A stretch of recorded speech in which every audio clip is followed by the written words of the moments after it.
Hello and welcome to Mind Shifters Radio. I'm Tim Hayes. I'm your host for the first hour. And today is Thursday, April 29th, 2021. As always, we're grateful to everyone who joins us here today, whether you're listening live or through the archives, as we spend another couple of hours teaching and supporting people in using some of the most powerful, effective, efficient, and accessible tools I've ever encountered. These tools are available absolutely free at WHYAGAIN.org. If you go to that page, click on the red and white bullseye or the link in the upper left-hand corner of most pages that says Start Here. It will take you to a page where you can download and read Chapter 24 of Dr. Michael Ryce's book. His book is titled, Why Is This Happening to Me Again?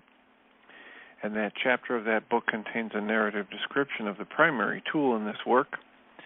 That tool is called the Reality Management Worksheet, sometimes called the Reality Management Wake-Up Sheet. And it's a tool I've used to great advantage in my life for over 16 years to improve the quality of my emotional state, improve my relationships,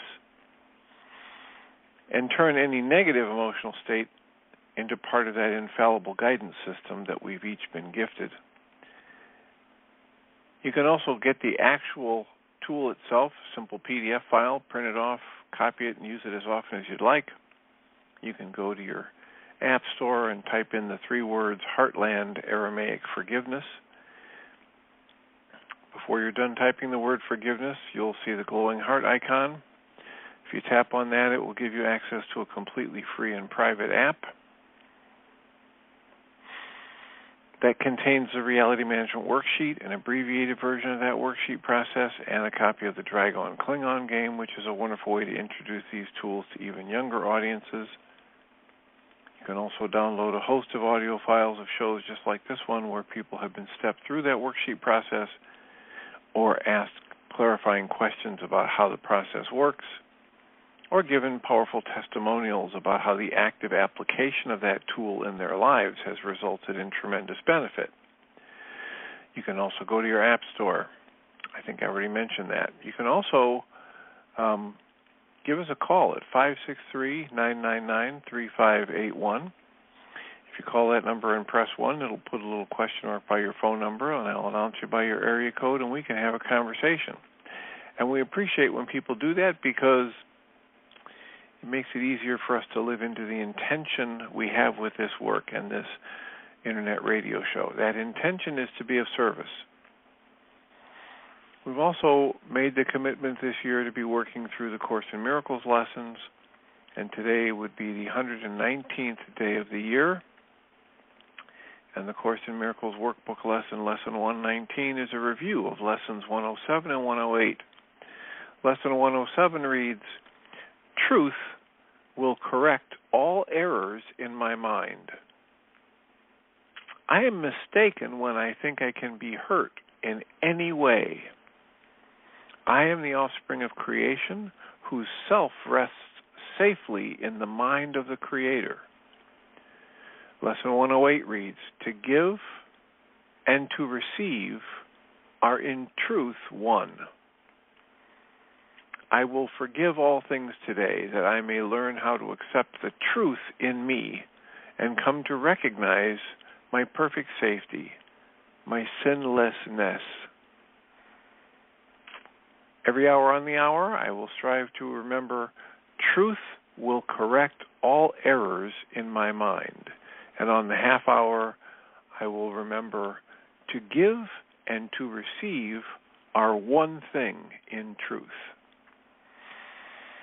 Pam Grout's book, The Course in Miracles Experiment, titles Lesson 119 as I Invoke My Superpower of Love.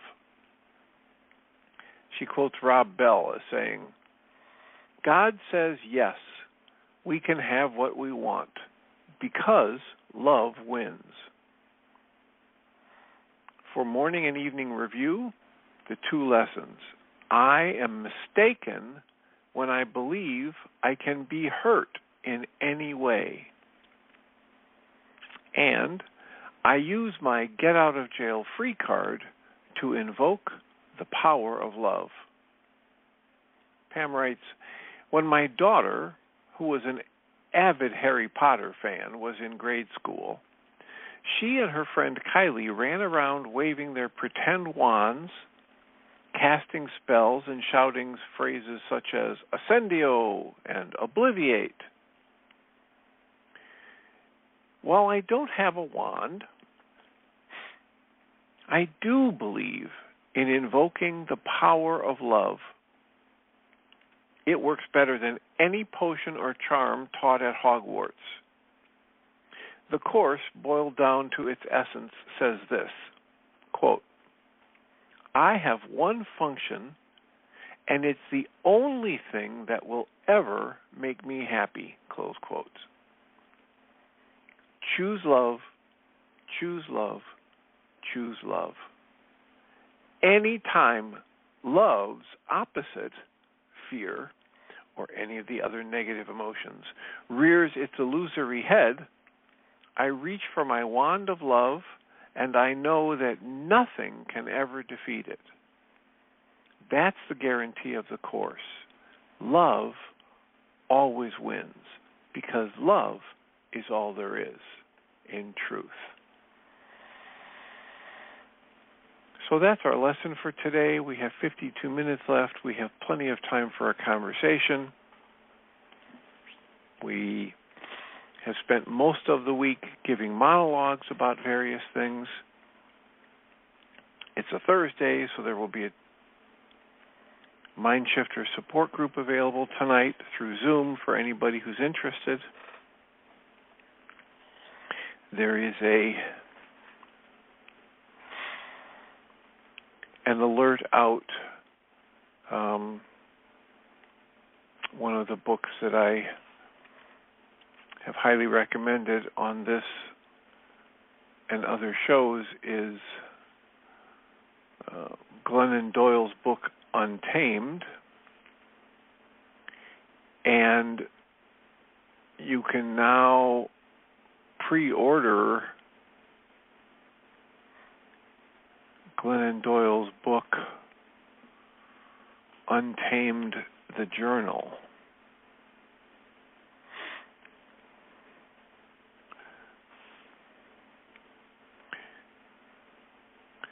Get Untamed, the Journal.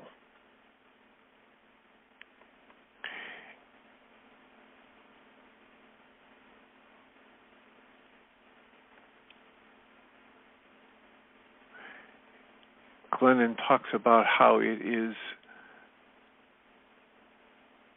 full of the kinds of exercises that she did to try to unravel the conditioning she had to try and be what society taught her a young woman, a little girl should be, so that at about age 10 she began to move away from her bright, happy, fun-loving, creative self into the anxious, depressed person that it took her decades to get out of. So it's a one-of-a-kind journaling experience with exercises and images, and I just thought I'd mention that because it came to my attention today, and that book itself has been, I've probably read it 2 or 3 times already, and it's probably going to be one of those that I go back to every year or two and reread. So we have a support group tonight. You can find information to join us on those support groups at mindshiftersacademy.org. There's a separate page for the Tuesday and Thursday login information. We've got 6 callers and nobody in the chat room, and we have plenty of time to talk about whatever strikes your fancy. Reality management worksheets, targeted journaling, taking 100% responsibility for one's emotional state, which is the only way to have any power to influence it. I was listening to the book The Tao Made Easy again this morning, and I was struck by how different that discussion about relationships and the Tao is from the kinds of things that Michael and I have talked about at various times over the years. And the section on relationship from the Tao Made Easy is much more in line with the teachings that come out of the Way of Mastery and ACIM and the Darshan deep dives with ACIM, the understanding that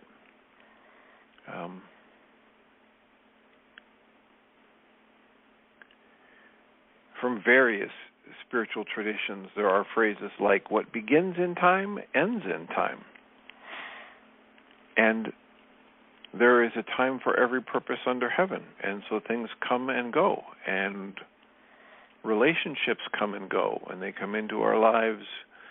And sometimes it's a lifelong relationship. And sometimes it's a short-lived relationship. Sometimes it's a business relationship or a friendship. Sometimes it's a loving relationship where there are children who are born into the family and the relationship, and then it ends. And the talk in the Tao and going with the flow of life and understanding that change is inevitable in terms of the physical world and the energy of creation is about allowance. It's about surrender. It's about looking for the benefit. And I had a 15-year-old in my office yesterday who was talking about love and relationships and sadness when somebody leaves the way you might hear an 80-year-old speak about it. But an 80-year-old who is conflicted and who's grasping and the 15-year-old wanted to argue with me about how, it's going to be devastating if this person leaves. And his relationship is somewhere less than a year old, and he's 15. And just the idea in our culture about how we are not whole and complete unless we have the person we want in our lives. The whole idea in our culture about grief and loss puts me in mind of a time a number of years ago. A woman called in, identified herself as being from Colorado somewhere, and she was talking about how she has this grief group, and they get together, and every once in a while she goes into these deep, sobbing, crying releases, and they feel so good, and she feels so much better after it's over. And she was promoting the benefit of doing this deep, cathartic, grief-related crying. And I still remember Michael's response, and he was rather eloquent that day in talking about how we create the mindset, we create the language and the mindset and the energy for grief with our own thoughts, with our own judgments. Very much the way Michael Singer would talk about how we have this experience of the flow of life, and certain experiences we want to grab onto and others we want to push away. And then we create a belief system about how we should or how we're going to feel if anybody ever betrays us or if anybody ever leaves us, etc. And we pour a lot of energy into that. And then when it happens, we pour a lot of mind energy into creating the emotions that we experience. And Michael likened this woman's experience as having this mental structure of thoughts about the role of grief in her life, like being like a big 55-gallon drum barrel. And it's a structure of thoughts that creates that barrel. And it's a structure of thoughts about how bad it's going to be if somebody leaves and how much they love the person, and however much they love them means they're going to have to feel that same intensity of pain and sadness if they ever leave or if they ever betray them, etc. And he he described it as though here's this woman who has this container for her grief that's built out of her thoughts, that's expecting grief to come into her life when this happens or when that happens.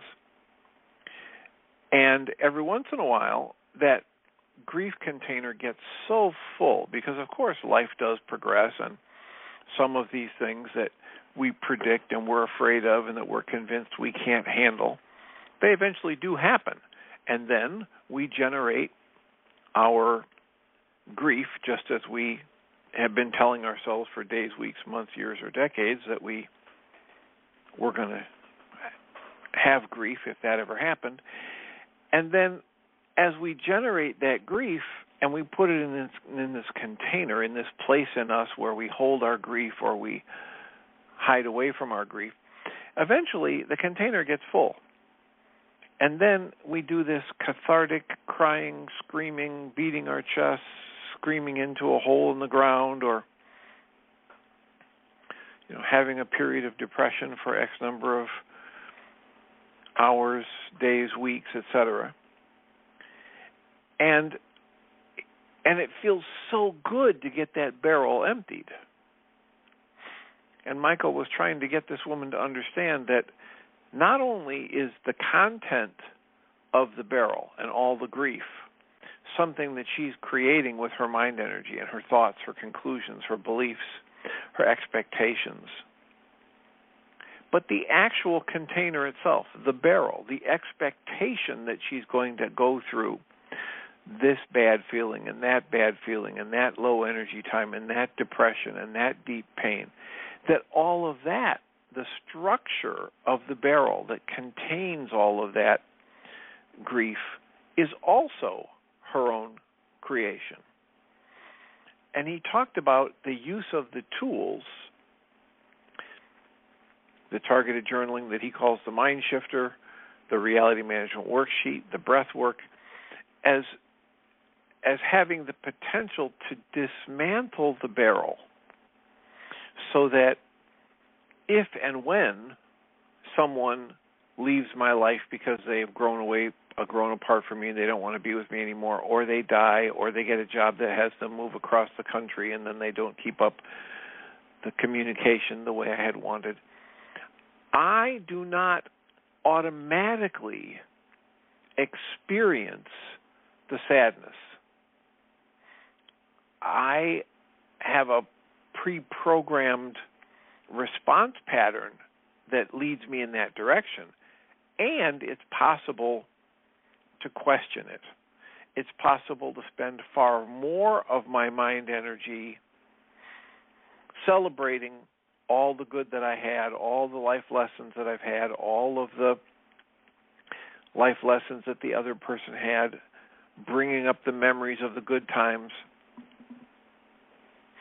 and letting those loving energies flow through me, and celebrating the time that I did have in that relationship from a joyful filter over my mind, with a gratitude filter, an appreciation filter in my mind, not the grief filter, not the, oh boy, I'm going to be so sad, I'm going to miss this person every Christmas, every New Year, I can't imagine walking in our favorite spaces without this person. Instead, I can choose to remember the wonderful exchange of energy and the enlivening, feeding and fueling both of us that happened, and how we've grown as people because we did have that time together. And if I focus my mind energy on it from the gratitude and appreciation and loving perspective, I create one sense of the experience in the moment. And if I bring out the filter of, inadequacy and loss and grief, then I create those emotions. And the Tao Made Easy was talking about it more from the perspective of going with the flow and learning to appreciate what I have with someone when I have it with them, and appreciate the good times when they're good, and appreciate that if it turns sour or goes bad, and I do my work and they are not willing to meet me, in a new place or back where we used to be, then I can release it and I can let it be. I can go with the flow of life. And in some way, it's a far more useful model to my mind than I have to get it back to the way it was. I want that person to go back to being how they were when we first met. I want them to stay with me forever, etc. I remember reading in, I think it was the book Awareness by Anthony DeMello, he talks about how people get this idea about love and commitment, and they say, when I want you, you need to want me back. You need to want to be with me. And he said, well, what if I'm not happy? You want me to give up my happiness in order to be with you? And the person says, yes. And all these people in the seminar that he's in or the workshop he's in say, yes, absolutely. That's how love is. That's what commitment's about. And he says, okay, let me look at it this way. So you want me to stay with you even though I'm not happy. And I stay with you and you stay with me even though you're not happy. So neither one of us is happy, but at least we're together, and that's love. So we have two miserable people that are staying together because they've got some ideal about how they should never leave. It's a fascinating premise that most people in our culture will not step back and examine and question. Most of us are living out that pattern of belief and conditioning that, as Michael talks about to a great extent in other ways, is passed down generation to generation to generation, and it is not built on awareness of our true nature as love. It is not built on observation. It's built on shoulds. It's built on traumatic energy. It's built on cross-generational trauma energies that are passed down. And what we're hoping to do with this work is make it possible for every person who encounters this work to start questioning these things for themselves anew. And when I have a relationship with somebody that I really love and care about, and it ends, however it ends, they die, they move away, they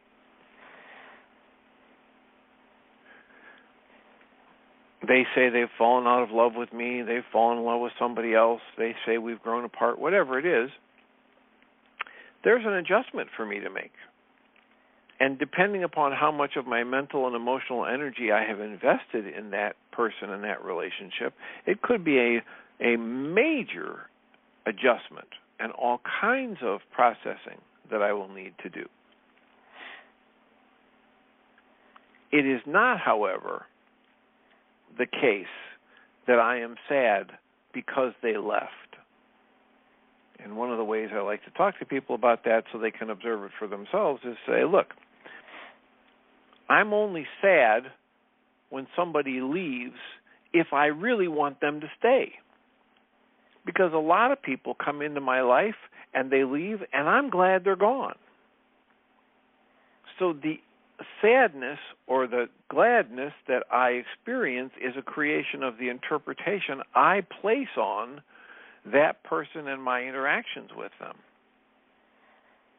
So if I preload thoughts of this person lights up my life and fills me with joy and completes me, and it's so wonderful to be around them, and their sense of humor and their taste and their smell and the sexuality and the spiritual connection we have and how we work so well together, and it's just wonderful, and I am happy because this person is in my life. Then, of course, if they leave, regardless of the circumstances, I'm going to be thinking that the cause of my joy and happiness and fulfillment is now gone. And if I believe that, that will be my experience. And this is what I learned from a friend of mine, decades before I met Dr. Michael Ryce, and this is what went into the How to Say Goodbye to Good People Without Saying Goodbye to Good Memories workshop that's available absolutely free at mindshiftersacademy.org. On the website, I think it's under the educational materials page. There's there are two separate audio files. The first one's about an hour, the next one's close to an hour. I finally got a good recording of that workshop I gave where I talked about this process for going through termination or acknowledgement of the end of the relationship and reviewing the memories and distilling out the good, the bad, and the not so memorable, the life learnings, and those two audio files are available, and the PDF of the categories that I suggest that we use to go through and actually do the work, to actually over time to sit down and review the relationship and answer a series of questions for myself about how my life was better for having known this person, how their life was better for having known me. Life lessons that I know I learned from this, life lessons I think this person got from me. And this is whether it was a relationship I was deeply appreciative of or a relationship that was a struggle for me. This could be with a parent that we clashed a lot and I have mostly unpleasant thoughts about, or it could be from a parent that I felt was, one of the main reasons that my life was as good as it is.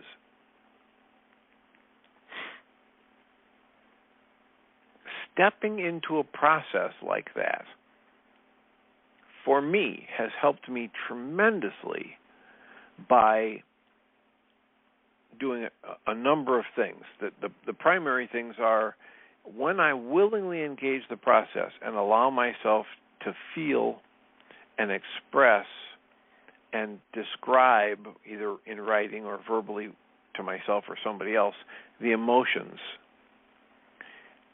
And I catalog the memories and I distill out, how is my life better? What life lessons did I learn from this relationship, good, bad, or otherwise? And if I engage that process actively over time, then the third thing that happens is I demonstrate to myself.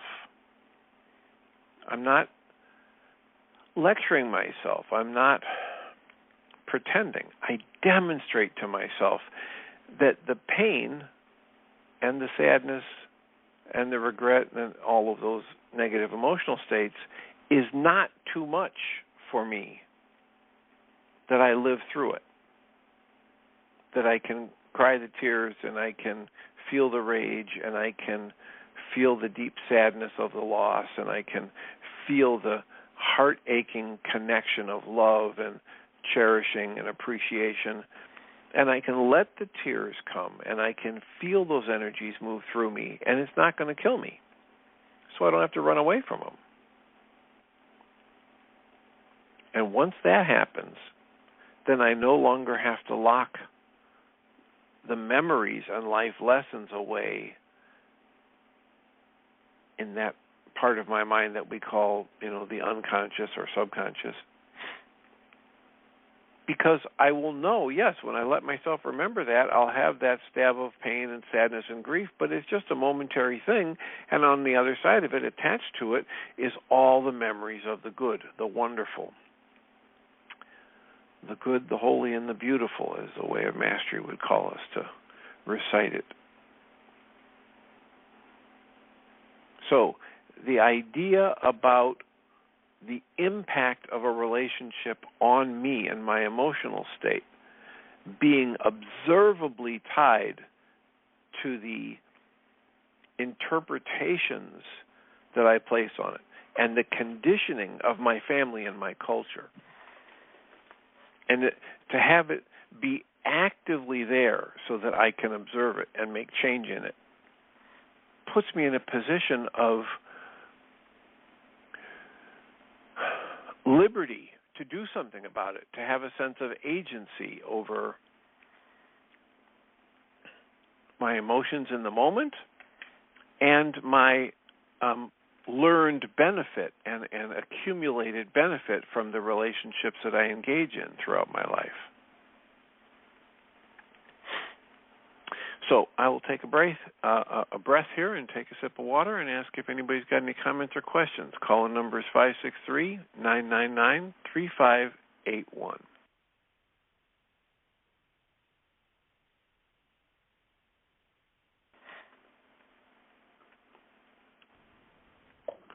Susan, welcome. Hi, Dr. Tim. Great talk. I've had this question, and it's sort of embedded in what you're talking about. I'm aware that I keep telling the same story because we need to know what happened. We need information, and we need it in order to find ways to overcome the story and finally put the story away once and for all. We had a breathing session last night, second to last session of this intensive. And Tim and I lay there on our mats, and Michael would comment here and there on people and how they were breathing. And afterward, several people spoke up and said how much they had gotten out of the breathing session. And I felt like that, and I've often felt this. I think it's in the musical Hair, where a young woman sings, and I felt nothing. And I thought, oh, no, I know we're not, Michael made it very clear, have no goals at all. Having done your mind shifter and having it fresh in your mind, including elements of the story, you will find your way to a new something, a new level of healing or new thoughts, new insights, whatever. Well, Tim and I dragged ourselves to bed afterwards, and I said, how'd you do? And he said, I stink at this. And I said, that's the way I feel. and that's the story. And we were going against what Tim and I have matching bags of garbage. We always think we're not going to do it right. We're going to be failures. This is very common. So we're commiserating. And he said, boy, our bags of garbage are matching, and I'm so glad yours matches mine, because if you were soaring high with these wonderful revelations and insights and feeling great joy, I don't know what I'd do. So I thought, well, in a way, we are we are colluding in our favorite miserables. We're don't leave me. Right, misery loves company. Don't leave me. Right. So I'm thinking about how this past week has been just one rolling stirring up of stuff. And I am not sure what to do with it even yet, but we both go to bed and think, oh, my God, we're really bad at this, and we really didn't get it, and maybe we don't belong in this group, and maybe these people are much more advanced, and all these questions. We're going to bed. In the middle of the night, I woke up at about 3, and this is where it gets into what you were doing with that song idea. I hope I can get through this without losing it again, but it seems as if we learn our lessons over and over and over, or I should say we know the truth, and we teach it, and we live it until we realize we need another level, and we haven't really learned it at all. I think Michael's even saying that about this new set of early cassettes he found, and they were transferred to MP3s, and that's part of the offerings of this intensive is we can listen to the early Michael with early Michael's voice, telling us stuff in a very clear way that we're still learning and still being taught. And so I think Michael probably does it too. Maybe we all do. We just go through cycles and cycles and cycles of learning some basic lesson that we need to learn. And, of course, we have to have the story in there. I guess my question is, or my confusion is, how do we know when we're using the story to maintain our victim's position? And how do we know when we're using it as part of the healing process? That's one question. I'll stop there and let you say something. Well, what comes to me to say is I don't really use my story as a part of my own healing process. I give up my story as a part of my healing process.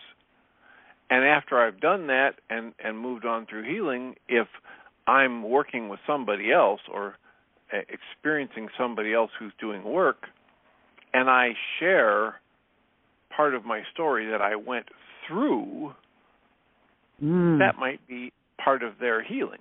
But if I'm still stuck and I'm telling my story, I'm not healing myself or anybody else by sharing that story. Okay, and so you have really worked through stop it. and to... Stop it. What? Stop it. What? Right now. Okay. Don't make me hang up on you, young lady. All right. Look at what you're doing in that. So you really have no, I haven't. I'm no different than you. How many times have I come on this internet show and said, "Okay, I got triggered over the weekend. I had to do these worksheets. I don't know what this is about, but I had this lump in my stomach and knot in my throat, and I felt sick, and I wasn't able to function, and I had a migraine all day, and I'm trying to do the show through a migraine because I was processing emotional work." Have you forgotten all of those? No, but they might be different than the story that you worked through and got rid of. Yeah, I get it. I just had to stop you because when you start a sentence with, I go, wait a minute. There is this idealized version of me coming out that is just pure garbage. Mm-hmm. Okay. And I can't engage you in that fantasy play that I am somehow better at this or above you or have mastered the tools. That's just nonsense. Okay. And it's part of what you do to, distance yourself from the work or beat yourself up. I have news for you. The fact that you and Tim are still attending these intensives, that is amazing.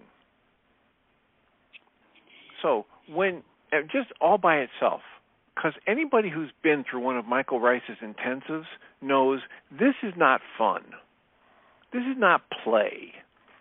This is not a vacation. This is why he calls them intensives instead of retreats or vacation time. Mm-hmm. Now, he jokingly and somehow tongue-in-cheek often says, "Come play." Mm-hmm. And he's working. He might be at a different level as far as this goes. He might actually mean what he says when he says that he loves it when people are in the depths of their agony and crying. He might actually mean that, right? Mm-hmm. I don't mean anything like that. I say the opposite. I don't like that. I'm willing to do it with people, but I don't enjoy it. I don't think it's fun.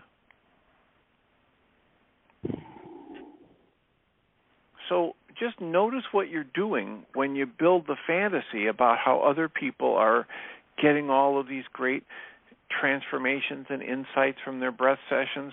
These are people just like you. They eat the wrong thing, they get diarrhea, right? Their toenails grow as they get older. It's hard to clip them. These are people just like you. Yeah.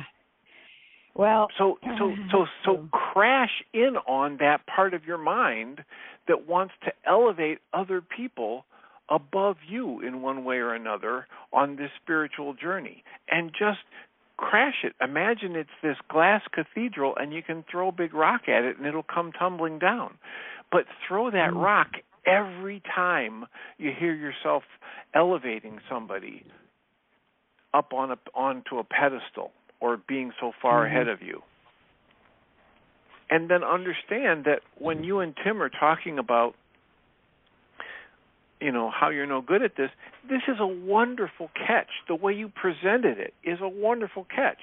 This is our story. We're stuck in our story.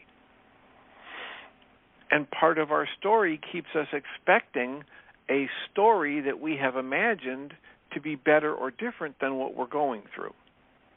And then every time we don't live up to that, we fall back into the pattern of negativity and beating up on ourselves. But the fact of the matter is, just because you keep listening to the internet shows or participating in the intensive or doing worksheets or doing journaling, or you're doing your work, and that's all that matters. You haven't given up. There's this old thing that I collected several of these sayings and I ran them all together, and I said, when you lose, don't lose the lesson. What does that mean? Well, every mistake, every misstep, every faux pas, every error carries with it a lesson. But you cannot learn the lesson if you don't own the mistake.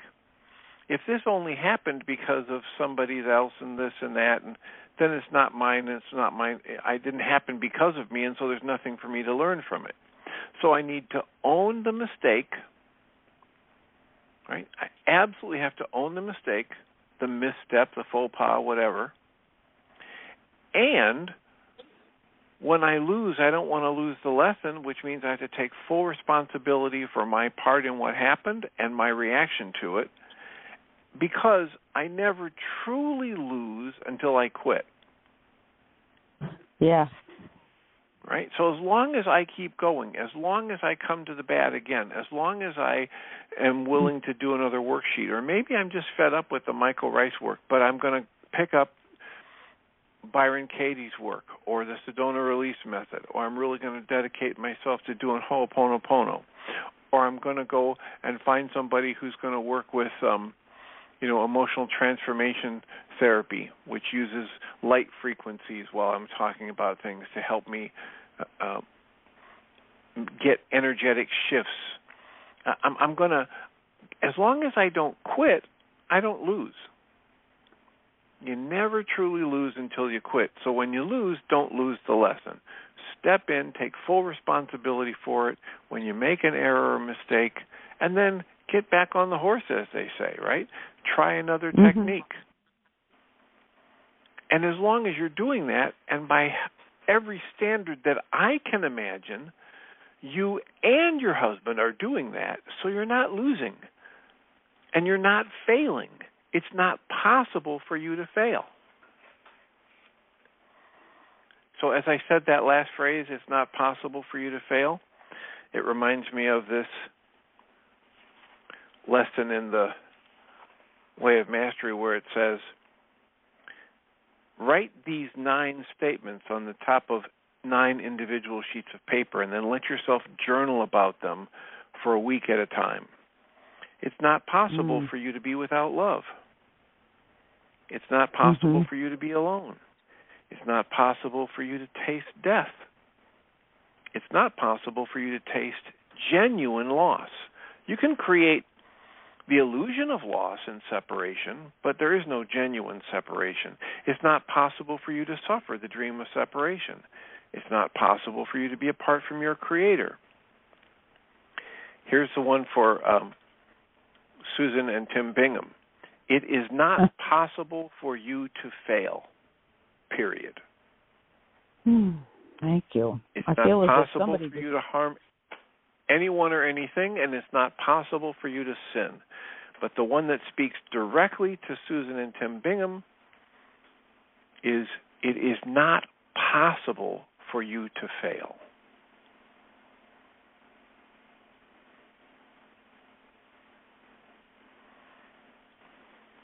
So take a breath, give me a status check, tell me how you're feeling. I'm feeling good, much better. It's been a hard morning. It's, as Michael Ryce says, it's not Dr. Feelgood. I had a lot of anxiety, but a lot of insights, and I wrote a lot of journal early in the morning, and it's been very rich, but it's far from being sorted out. So what you say is, I mean, one reason I call this show isn't really even to learn something. It's to be walked beside for a while I mess around in my crap. Just to have company in it for a couple of hours a day is so wonderful. And, you know, hearing other people talk, it's like there is no chit-chat on this show and that's one thing I really don't like. And I don't suppose any introvert really likes parties where people just can't really get into serious talking. This is so different. It's so good. Oh, and by the way, I know what? By the way, you know what? I did look up the Himba tribe. Yeah. And, of course, there was a tribe years ago who used to get together in the mornings and tell one another their dreams. That was found to be the creation of somebody who wanted to tell a beautiful story and make something up. The beautiful story exists. It's a lovely idea. It's the same with the Himba tribe. On the one hand, some research says some white guy went in there, an anthropologist or somebody else, and went in there and ended up making up a story that would just enthrall everybody. And I didn't even care when I read that, but then I did more, and I actually found a little video of a young mother and several members of her family and an infant, and they were singing the song. The song itself was so accessible to me in a way that made it seem as if it wasn't really true. I can't explain that, but it seemed very facile and lightweight and kind of universal. It didn't seem particular, but that didn't matter either, because I realized I know about that song. I even wrote, do you know the story of the Emperor and the Nightingale? It's a Chinese fairy tale. Yes. Well, if you remember it, the emperor is introduced to or hears about a nightingale whose song is the most beautiful thing in the world, and he tells people to go find the nightingale. They find her. They bring her to the palace, and they put her in a cage, and they make fun of her, and she can't sing. And then finally, the kitchen maid who gets it lets her go. At one point, lets her fly free, and the emperor falls into a terrible depression, and he declines and declines. And the people of the court send over to somewhere to make a mechanical bird that would be a mechanical imitation of the nightingale. And it's sent to the emperor. Well, the nightingale is cranked up, and she sings her song and does her silly little dance. But the emperor is dying, and this bird means nothing to him. He misses the real nightingale. And finally, word gets to the nightingale that the emperor is failing, and she returns. And she sings to him. And they sing an aria together. This is an opera. I set this story in an elementary school with the kids there, 3rd and 4th graders, at one point. And the main singers were professionals with beautiful voices. And the emperor says how much he missed her. And she says, "You've got it wrong. I'm only reminding you of your own song. Take it for yourself. It's yours." And you've been telling us that all along, Dr. Tim. But, you know, there's this love duet between them. It's pure love duet. And the emperor is healed and gets out of his bed, and the opera ends with him singing good morning to his courtiers and all the children. There were probably 100 children in this thing. And it's a great story and it's perfect for an opera, but I knew that back then. That's what I'm saying about the sort of cyclical learning we're doing. I knew that back then. And yet I didn't learn it. I guess learning and knowing are kind of different things. Well, you did learn it at a certain level, and now you're learning it at another level. So we have about 8 minutes left, and we have a whole series of hands that popped up. So I'm turning on Ellen, who was the first one. Ellen, welcome. Hi, Dr. Tim. Hi, Susan. I just have something very brief to say. I just wanted to chime in with you and mention that Susan has so many times put me up on a pedestal. And how enlightened I am. And it's like, don't do that. I know you maybe you believe it, and I know you think that it must make me feel good, but it honestly doesn't, because it makes me feel like I can't be with you and that I'm somehow, different from you. And I have and we've already seen how many of the same issues we have, exactly the same. And I'm no more enlightened than you are, Susan. So I just wanted to chime in with that. I will be very careful next time. Thank you.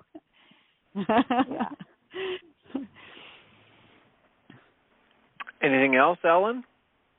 No, that was it. Okay, thank you. I will mute you and turn on the microphone for 760. Who do we have?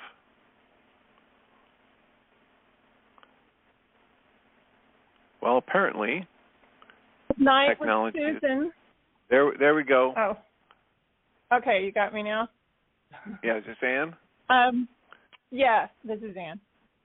I was there the same time Susan was last night. And Susan, I've heard some of these same things that I used to think, and I'm still working on. And Dr. Tim, maybe you can speak to this, or at another time if there's more callers.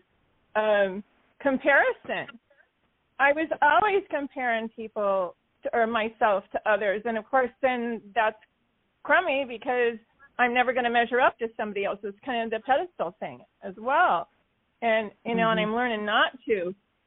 So as you're talking, Susan, right towards the end, you did benefit, right? Because you woke up at 3 a.m. and you started journaling. And I remember Michael saying, hey, things don't always come on the same night as we do the still point. Things happen later, can be a day, a week later. You was saying that too. So anyway, I just wanted to encourage you that you are doing it. And then I know the comparison thing is not a healthy thing, right, Dr. Tim? Thank you, it's the source of most of our suffering, yes. Yeah. All right. Okay, that's it. Anything else, Ann? No, that's it. That's enough. All right. Blessings. Thank you for the call. Area code 828, you're in the air. Hi, this is Magda. Hello, Magda. Hi, yeah. I've been sitting here kind of laughing because I'm, Susan, you're bringing to mind my own stuff about comparing myself to others. And what I experienced last night was, and I'm going to tell you, I admire you so much for being willing to share this. Anyway, last night when we were doing the still point breathing, I was so aware of my ego being very much wanting to be recognized. I heard Michael mention to other people, oh, that was a great still point. Oh, you're doing so well. And, number of people, he'd call them by name. And I thought, well, isn't he noticing me? Am I not doing a good job? Yeah, I did the same. Michael, shut up. You're telling David that he's got the perfect still point. I mean, have him take a nosedive. Well, I actually really appreciated all of the input that he was giving people. I thought that was pretty active and wonderful. I just wanted him to give me some recognition. So that's why I'm laughing. It's just like, oh, I enjoyed my still point. And during the still point, I was actually laughing at my ego. Like, come on. So anyhow, I join with you, and I'm so grateful for your being brave enough to call in and thanks, Magda. Be brave. Yeah, it was like a circus last night. My neck hurt, and then I was lying on a hard floor. My bottom went to sleep. One hand went to sleep. It was just, my mouth was dry. I wanted to swallow, and then I think, did Michael see that swallow? I'm not supposed to swallow. I mean, it was just a charade. But somehow, in the middle of the night, I got the goods anyway. So none of us have to worry at all about anything. Absolutely right. Absolutely. Yeah, I saw you on the mat on the floor, and I thought, oh, my God, I couldn't do that. My back would not make it through that at all. I'm not going to do it ever again, let me tell you. Yeah. Well, anyway, I just wanted to congratulate you on being so very, very honest with yourself. And as Dr. Tim said, stop it. You know what I'm talking about. All right. Thank you, Dr. Tim. All right. Thanks, Magda. Love you guys. Yeah. Blessings. So area code 847, you're in the air. Is this Mary? It's Mary. I'm laughing too. And Susan, you are so awesome. So, once again, you're putting into words something I've experienced so many times. And I am not I don't know, the breathing thing for me just, I don't want to say it hasn't worked. I mean, I went to the intensive and I saw people, just going through hell, really. And I'm thinking, like, yes, I could release all this stuff. It would be so wonderful. And I just beat myself up after thinking, I can't do this. Why am I here? All these people know so much more than me, and do that whole thing. And then finally one time, Michael and Jeannie were at Unity in Woodstock, and we did a breathing session. And it was the most happy thing. I've never heard anybody talk about this before, but with this experience, the windows were open, the birds were singing. It was like beautiful, and I had the greatest time. That's the only time I've actually had results from still point breathing. But I finally just had to let it go. But I was just like, I felt like I was missing out and not doing, and also what you're talking about, story. I so get that. That's wow. This is a great talk. But yeah, you're so good at articulating sometimes what I'm thinking. It's amazing. But yeah, someday we'll have to understand. meet, I hope. I hope Mary. so. I certainly hope so. Yes. That's really all I had. But yeah, I don't do still point so much. Once in a while I'll try it, but it just hasn't been my thing. So I'm moving on to other things. But that's how it is. All right. Well, thank you for your input and for the call, Mary, and for all the other callers and Susan. Thank you so much. We're down to our last 25 seconds. So, again, thank you so much, Susan, for the call.